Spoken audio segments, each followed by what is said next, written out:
Господи Боже мой, на Тебе се уповавам. Спаси ме от всички, които ме преследват, и ме избави, за да не изтръгне някой като лъв в живота ми и да не ме разкъса, когато няма кой да ме избави.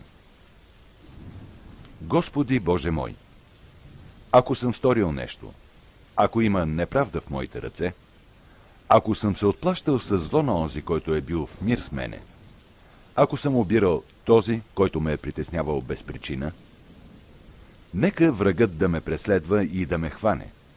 Нека стъпче живота ми в пръста и да захвърли славата ми в праха. Стани, Господи, в гнева си, вдигни се против пламналата ярост на моите врагове. Бди над мене, Боже мой, в съда, който си разпоредил. Множество народи ще те заобиколят. Седни на трона над тях във висините. Господ ще съди народите. Съди ме, Господи, според праведните ми дела и моята невинност. Нека престане злобата на нечестивите, а праведния укрепи, защото подлагаш на изпитание мислите и чувствата, справедливи Боже. Моята защита е Бог, който спасява справедливите по сърце. Бог е справедлив съдия, силен и дълготърпелив, който всеки ден наказва.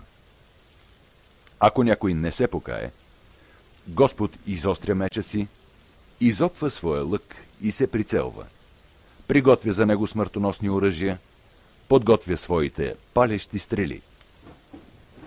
Ето, нечестивият зачена зло, бременен е с нещастие и ражда лъжа.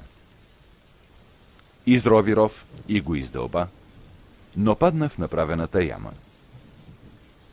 Неговата злоба ще се обърне върху собствената му глава и насилието му ще падне върху неговото теме. Ще прославя Господа заради неговата справедливост и ще възпявам името на Всевишния Господ.